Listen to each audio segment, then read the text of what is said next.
అంబటి రాంబాబు గారిని పరామర్శించి ఆయనకి జరిగినటువంటి అన్యాయం ఆయన మీదే కాకుండా వ్యక్తిగతంగా ఆయన కుటుంబ సభ్యుల మీద, ఆడపిల్లల మీద, ఇంటి మీద, ఆఫీస్ మీద దాడి చేయటం, పైగా ఆ దాడి చేసినటువంటి వ్యక్తుల్ని వదిలేసి ఆయన కనుక ప్రాంతంలో ఉంటే ఆయనకే ప్రాణానికి ఇబ్బంది ఉంటుందని చెప్పి పోలీసు మా వల్ల కాదు కాబట్టి ఆయన జైల్లో పెట్టమని చెప్పి కోర్టులో కేసులు పెట్టి ఆయన జైలుకి పంపించినటువంటి పరిస్థితి.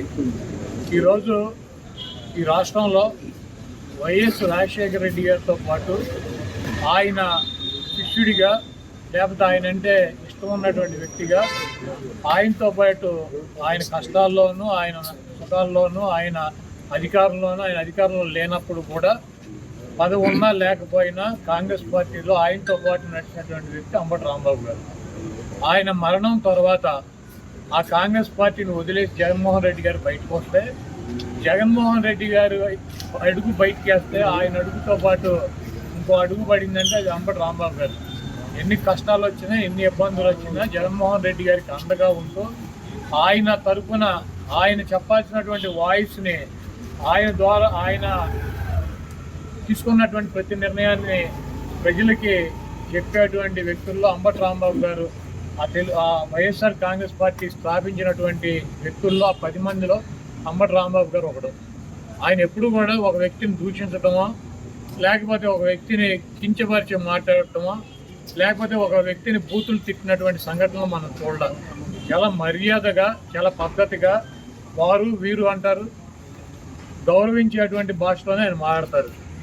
ఆయనకి ట్రాప్లోకి లాగాలని చెప్పి ఒక నీచమైనటువంటి బ్యానర్ జగన్మోహన్ రెడ్డి గారి మీద కట్టి తిరుమల లడ్డూ గురించి ఆయన గుడికి వెళ్ళి ఆ బ్యానర్ తీయమని చెప్పి ఆ బ్యానర్ దగ్గర ఆగి ఆ ముందు రోజు మాట్లాడితే ఆయన వచ్చే దారిలో కర్రలు పట్టుకుని కొంతమంది చిల్లర మూకని పెట్టుకుని అంబటి రాంబాబు గారిని అమ్మనా బూతులు తీర్చిస్తే ఆయన ఆవేశంతో వీళ్ళందరూ ఎందుకు ఆయనే రమ్మని చెప్పి చంద్రబాబు నాయుడు గురించి మాట్లాడిన మాట వాస్తవం. అయితే ఇంటికి వచ్చి రియలైజ్ అయ్యి ఆయన ఏం చెప్పాడు, నేను ఆవేశంలో తప్పుగా మాట్లాడి ఉండాల్సింది కాదు, కాకపోతే ఆవేశంలో మాట్లాడాను కాబట్టి ఆ మాటలు వెనక్కి తీసుకుంటున్నానని చెప్పి అపాలజీ చెప్పాడు.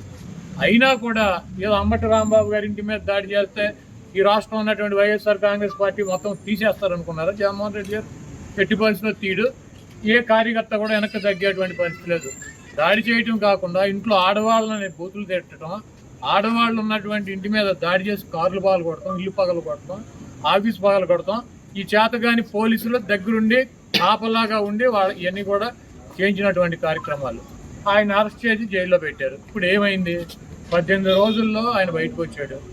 ఈరోజు వైఎస్ఆర్ కాంగ్రెస్ పార్టీలో కానీ రాష్ట్రంలో కానీ ట్రెండింగ్లో ఉన్నటువంటి సూపర్ హీరో ఎవడంటే అంబటి రాంబాబు గారు. ఆయన్ని మా పార్టీలోనూ ఈ రాష్ట్రంలోనూ ఆయనకు ఉన్నటువంటి ఆయన ఒక 40 సంవత్సరాలు 30 సంవత్సరాలు సంపాదించుకున్నటువంటి ఇమేజ్కి 3 ఇంతలు ఇమేజ్ తెచ్చిపెట్టారు ఆయన. కాబట్టి మీరు ఇంత దుర్మార్గంగా వ్యవహరిస్తున్నా కూడా, మీరు అప్రజాస్వామ్య పద్ధతిలో వైఎస్ఆర్ కాంగ్రెస్ పార్టీని అణచివేయాలని చెప్పి ప్రయత్నిస్తున్నా కూడా, మీరు జైల్లో పెట్టినటువంటి ఏ వ్యక్తి కూడా రాజకీయాలు వదిలేసి పారిపోలేదు. ఇది గుర్తుపెట్టుకోండి. ఏ వ్యక్తి కూడా తగ్గేటువంటి పరిస్థితి లేదని చెప్పి ఇంకా బలంగా జగన్మోహన్ రెడ్డి గారికి మద్దతుగా మిమ్మల్ని ఎండగట్టేటువంటి కార్యక్రమాలు తీసుకుంటున్నారు. మీ ఎర్ర బుక్కులకి, మీ పసుపు బుక్కులకి ఇక్కడ భయపడేవాడు ఎవడో లేడన్నదే గుర్తు పెట్టుకోవాలి. నిన్న లోకేష్ చెబుతున్నాడు, జగన్మోహన్ రెడ్డి గారి పేరు రాశారా అని అడిగితే, జగన్మోహన్ రెడ్డి గారి పేరు ఉందో లేదో మీ త్వరలో తెలుస్తుంది. మీ మామయ్య బాలకృష్ణ గారి డైలాగ్ ఒకటి ఉంటుంది, నాకు నువ్వు ఎదురొచ్చినా నీకే ప్రమాదం, నేను ఎదురొచ్చినా నీకే ప్రమాదం. అలాగే ఆ బుక్లో నువ్వు జగన్మోహన్ రెడ్డి పేరు రాసినా నీకే ప్రమాదం, లేకపోతే జగన్మోహన్ రెడ్డి గారు ఏదైనా బుక్లో నీ పేరు రాసినా నీకే ప్రమాదం. కాబట్టి జగన్మోహన్ రెడ్డి గారిని తక్కువ చేసో, జగన్మోహన్ రెడ్డి గారిని భయపెట్టో, జగన్మోహన్ రెడ్డి గారిని నైతికంగానో లేకపోతే అబద్ధాలు చెప్పో దెబ్బతీయాలన్నటువంటి మీ కుట్రలు శాశ్వతంగా ఫలించవు. ఏదైనా ఒక ఎన్నికల్లో ఫలిస్తాయి. అదేవిధంగా అంబటి రాంబాబు గారు లాంటి స్వచ్ఛమైనటువంటి, నికార్స్ అయినటువంటి వైఎస్ఆర్ కాంగ్రెస్ పార్టీకి, జగన్మోహన్ రెడ్డి గారి కుటుంబానికి అండగా ఉన్నటువంటి వ్యక్తుల్ని మీరు ఇబ్బంది పెట్టడం వలన భవిష్యత్తులో దెబ్బకు దెబ్బ మీరు కూడా ఇటువంటి ఇబ్బందులను ఫేస్ చేయాల్సినటువంటి పరిస్థితి తప్పకుండా ఉంటుంది. వాటన్నిటినీ తట్టుకొని నిలబడగలమన్నటువంటి శక్తి సామర్థ్యాలు కనుక మీకు ఉన్నాయంటే రండి, దమ్ముగా వచ్చి మమ్మల్ని ఏం చేయాలనుకుంటున్నారో రాంబాబు గారినో నన్ను లేకపోతే మాట్లాడే వాళ్ళని ఏం చేయాలనుకున్నారో చెయ్యండి.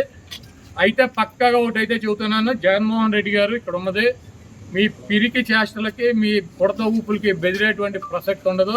2029లో జగన్మోహన్ రెడ్డి గారు మళ్ళీ ముఖ్యమంత్రి అవుతాడు. మేమందరం జగన్మోహన్ రెడ్డి గారికి అండగా ఉంటాం.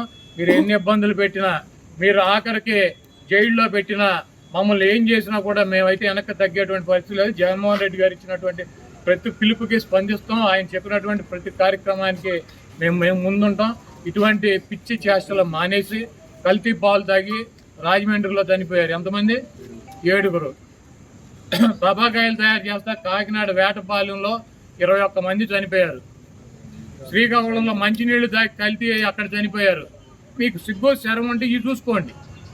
ఇటువంటి కార్యక్రమాలు జరగకుండా ప్రజలు ఇబ్బంది పడుతున్నటువంటి ఇబ్బందులు చూడకుండా ఇవన్నీ అంబటి రాంబాబు గారిని 18 రోజులు, వాళ్ళని వంశీని 145 రోజులు, చెవిరెడ్డి భాస్కర్ రెడ్డిని 208 రోజులు, లేకపోతే జోగి రమేష్ని 81 రోజులు, లేకపోతే రేపు నన్ను 100 రోజులు పెట్టిన వైఎస్ఆర్ కాంగ్రెస్ పార్టీకి ఏమీ కాదు. మేము కూడా వెనక్కి తగ్గేటువంటి పరిస్థితి ఉండదు. మిమ్మల్ని ప్రజల్లో ఎండగట్టడం ఖాయం.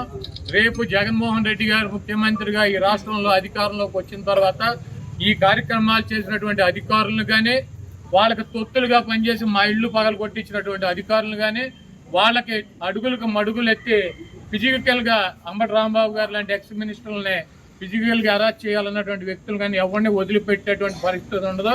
జగన్మోహన్ రెడ్డి గారు చెప్పినట్టు సప్త సముద్రాల అవతలు ఉన్నా కూడా తీసుకొచ్చి వాళ్ళందరికీ తగిన పనిష్మెంట్లు శాస్త్రం జరుగుతాయి 100%. ఎవరు కూడా వైఎస్ఆర్ కాంగ్రెస్ పార్టీ నాయకులు కానీ కార్యకర్తలు కానీ ఆధారపడవద్దు. అందరం కలిసి ముందుకెళ్తాం. గతంలో మనం చూసాం, వంగవీటి మోహన్ రంగా గారు పేదవాళ్ళకి ఇళ్ల పట్టాలు ఇవ్వండి అని చెప్పి ఆయన ఇంటి బయట నిరాహార దీక్ష చేపడితే ఎంత ఘోరంగా ఆయనని హతమార్చారో చూసాం. ముద్రగడ పద్మనాభం గారు ఆవేళ వారి సొంత ఇంటి దగ్గరే, వారి ఇంట్లోనే నిరాహార దీక్ష చేపడితే ఏ రకంగా ఆయన ఇంట్లో ఉన్నటువంటి ఆడవాళ్ళని రోడ్ల మీదకి ఈడ్చుకొచ్చి పచ్చి బూతులు మనం మీడియాలో చెప్పలేనటువంటి మాటల్ని ఆవేళ తిడుతూ ఆయన్ని ఈడ్చుకెళ్ళినటువంటి పరిస్థితి మనం గమనించాం. ఈవేళ అంబటి రాంబాబు గారి విషయంలో కూడా చూసాం. వారి ఇంటి మీద, వారి ఇంట్లో ఆడవాళ్ళు పసిపిల్లలు ఉన్నారనేటువంటిది కూడా ఆ మాత్రం ఇంగిత జ్ఞానం కూడా లేకుండా స్వయంగా స్థానిక శాసనసభ్యురాలే డబ్బులు ఇచ్చి జనాన్ని తీసుకొచ్చి ఈవేళ రాంబాబు గారి ఇంటి మీద ఏ రకంగా దాడి చేశారు అంటే ఎంతసేపు ఉన్నా కూడా చంద్రబాబు నాయుడు గారికి కాపులని ఏ రకంగా అనగదొక్కాలి,